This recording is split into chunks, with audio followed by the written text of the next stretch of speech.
I went online and I saw the story of this lady, Osinachi, that just died.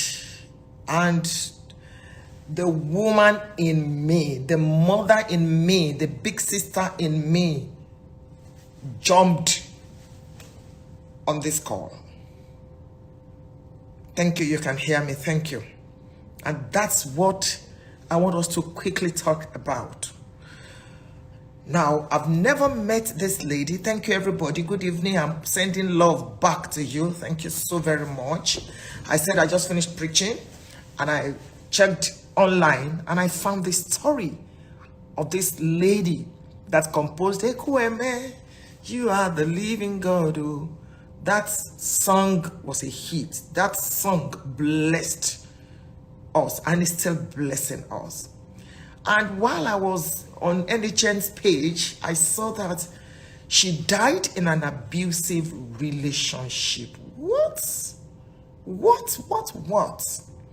Ladies and gentlemen, thank you, everybody. Please know that I'm reading your comments and I'm grateful for all the positive energy you're sending to me. Thank you. I just want to reiterate the fact that marriage is not what completes you as a person. There may be pastors and imams that will disagree, but it does not matter. I base my life on the Bible. God is very interested in you. Your marriage relationship and any other relationship is secondary. You are first a human being before you are a wife, before you are a husband, before you are a child, before you are a Christian, before you are anything. You come first. Please don't confuse religion and spirituality. I do not care who told you to stay in an abusive relationship and die there and be praying and be fasting. It is folly. It is foolishness. Don't allow anybody make you stay in an abusive relationship. Please, I'm happy if this is true that the man has been arrested. We are all waiting eagerly to see him behind the bars. Yes, I said that. We are waiting to see him behind the bars. All of us are waiting. You touch one of us, you have touched all of us. It is sheer wickedness to abuse a fellow human being that has given you 4 children, even if she has not given you any child. I'm speaking to you, ladies and gentlemen. Close one eye in prayer, open the other one in being security conscious.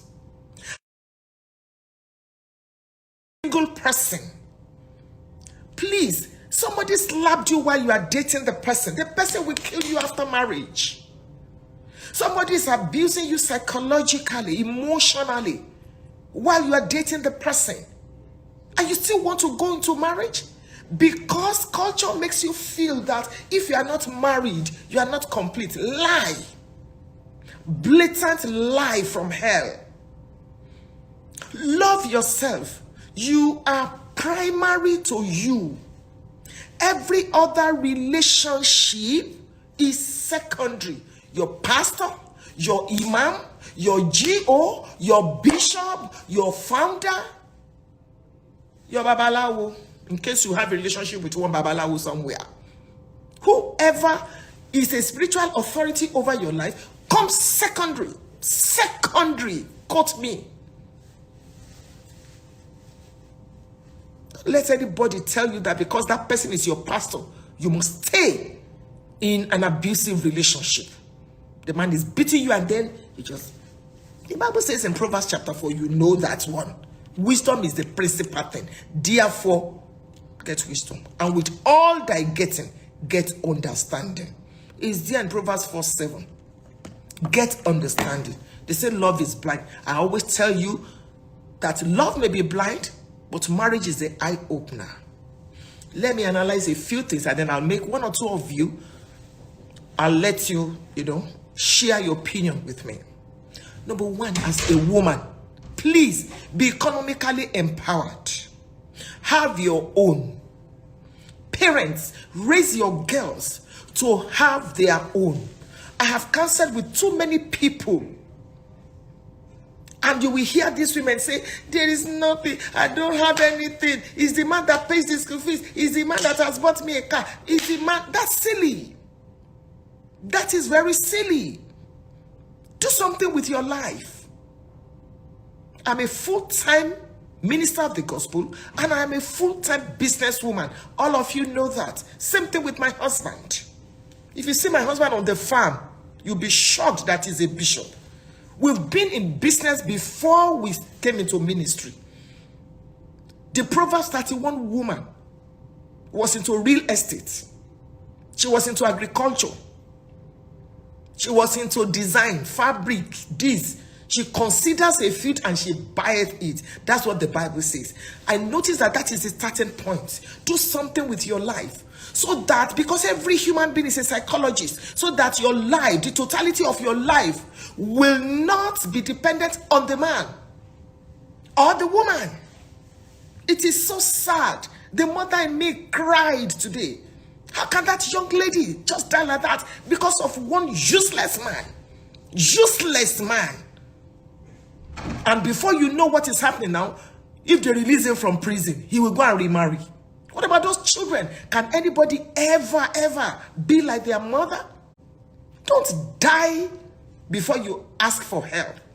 And please, somebody made a comment on my page today, my Instagram page, as a social worker. If somebody confides in you, that lady said, you don't need that person's consent to report. I didn't know that too. Because we'll be saying in church, you confided in me, therefore I cannot say it. Please, go and bundle her out of that relationship. Carry her. I have a home in case you need where to put her. I have a home. I will volunteer. I have a place where you can put her. She can stay there for 6 months, free, even with the 4 children. She can stay there. I don't charge no kobo. And if you are doing something with your life, that gives you some level of confidence. So why would you stay in an abusive relationship if the man is not in charge of everything? You can't rent a house, even if it's 1 bedroom, because somebody said she was doing something with her life. So what steals your confidence? Any relationship where you are not free is a cult. Get out. God hates divorce. Yes, God hates divorce. But does God hate murder? Does God hate murder? That's a food for thought. In case that lady now has parents, who will ever replace her in her parents' life? Do something with your life. Get some money for yourself that is not dependent on how your spouse feels. Times have changed. Times have changed. Don't just sit down there and say, I'm a full-time housewife. Oh, it doesn't matter. Yes, I understand that there are some women that they are full-time housewifery because of their situation. But please, that does not mean that you are inferior to whoever is feeding you. Get out. If a man slaps you, don't stand there and be praying and be binding. Your pastor may not be your counselor. Your pastor may not be a marriage counselor. Your pastor may not be. So don't say, pastor said we should sit down there. If you were the pastor's daughter, would he have told you to stay there and be praying? Step out into safety first. Then let's talk about whether there can be reconciliation. Even if you will not remarry, if they say you should not divorce, at least they didn't say you should not have a life. So step out. Step out and be in safety. Carry your children, carry your pikin. When you step out, people will say, what's going on? Then you'll be able to speak. Don't go into coma before you ask for help. Because you will not be alive now to be telling us your own side of the story. I just pray that the government will help us take care of that man, quote and unquote. And then please, number 2, if you know anything about anyone that is going through an abusive relationship, Don't keep silent. Be your sister's keeper. Be your brother's keeper. And if you notice that, somebody said the pastors are beating their own wives too. It's true. I counsel with some pastors' wives, and it will shock you. Bishops' wives. It's not even only physical beating, psychological, emotional. So my criminologist asked her, so why are you still in that relationship? She says, I don't have any money to go and rent. And the man will beat you. The man will call you to tell you to kneel down, raise your hands, and the man will call you goat. And the man will tell you, get up after 15 minutes, go and fix something for me. And when you are done, clean up and meet me in the bedroom. What rubbish is that? Woman, you are not inferior to anybody. Don't think that marriage is all that makes you. Please understand that you are important. With or without marriage, don't die in any abusive relationship. And I want to say this to, well, I'm not a pastor, I'm a pastor's wife. And I've been a pastor's wife for 33 years. Those of you that are privileged to have spiritual authority over people, please stop telling them to stay in abusive relationships and be praying. If they were your blood relation, will you tell them to stay there? How can you as a pastor, somebody tells you that my husband is beating me, my husband is slapping me, while my wife has brought out a knife, and then you say to the person, stay there, I will be praying for you. God can never hear that kind of prayer. Please, stop telling people. That is abuse of power. Submission is not subjugation. Submission is not slavery. Ephesians chapter 5 verse 22 is preceded by verse 21. Submitting one to another. Every aircraft has a pilot and a co-pilot. The fact that you are the head of the relationship does not mean you should kill the body. Does not mean you should kill the body in the name of religion. Did I say the woman is not submitting? Submission, Bible submission, not demonic submission. Bible submission is strength put under control, and you submit one to another. Pastors, please stop this evil. Pastors' wives, please stop this evil. Can you allow your own daughter or your own son to stay in an abusive relationship and tell him or her to be praying while you are fasting until he or she dies? Let's stop this rubbish. It is not biblical. It is not biblical. Please, I'm going to invite one or two of you. Please understand that nobody should tell you to stay in any abusive relationship. It does not matter the title, bishop, assistant bishop, assistant GO. It does not matter the relationship. Don't die before you seek for help. It's not slavery. It is not slavery. It is not slavery. Let's stop this rubbish. It cannot continue. If you're a pastor and you are hearing me, and you can please forward this to your pastor, it is not biblical for you to tell people to stay in an abusive relationship while the man is beating her and slapping her and frustrating her psychologically. You know, another. Okay, it's saying that people should leave their marriages. That's not what I'm saying. What I'm saying is any marriage that is not worth the onion, let the parties please step out into safety first before you now begin to talk about reconciliation. And any man that raises his hand to beat his wife needs psychiatric attention. That is it. Needs a psychiatrist. Needs to see a psychiatrist. You cannot begin to use the Bible. You too, you can read the Bible. Your life is important. Job chapter 12 verse 3. You are not inferior to anybody. Not your husband. What will now happen to the children that this woman has left? Move to another house and go and pray there. God will hear your prayers there. We've lost enough.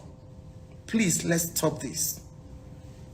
And they'll be telling a woman, don't give up. Don't give up your marriage. Fight for your marriage. You can fight for your marriage from afar. You can fight for your marriage from another house. Not in the house of an animal that is beating you and killing you. I'm so sorry to say this. Let that man stay in jail. And say, but we must forgive. He must be born again. Let him be born again and be an evangelist in the prison. That's my take. I'm going to ask some of you. Yes, emotional abuse, psychological abuse, physical abuse. Don't take any. Everything is nonsense. Fight from a distance. Fight from afar. Don't live with an animal. Some people, they do not even deserve to live among human beings. Why will you kill your wife? Okay, let me listen to a few of you. I was so upset tonight. Some of you just joined. I'm in Zambia. I just finished preaching. I got to my hotel room and I saw that news. It pained me. So let me see who has a comment. You want to join? Send me a request. A few minutes, I should be done. We're saying no to abuse. A lot of you. So let me, I don't know, this first person I've accepted. Let him be an evangelist in the prison. Yes. There are people there that need to be saved. And he's a coward. Any man that beats his wife or kills his wife is a coward. He's an animal. Let the person go. I really don't think there is much I can say. A word is enough for the wise. Let's all be careful, be guided, and love ourselves. May her soul rest in perfect peace. It's just a very unfortunate situation. I'm still speechless. Like, these things really happen. It's not fiction, it is real. Let's love ourselves, do unto others what you want others to do unto you. Give the right advice, always, and be nice. I really, really pray everything goes well with the kids. It's a really hard one. Like, I wish she didn't have to die. I wish she had to say her side of the story. I wish she were successful by herself and didn't have to stay in that kind of abuse, you know. It is well. Is it? We always say it as well. Then somebody dies. I hope we all learn 1 or 2 lessons from this. Thank you.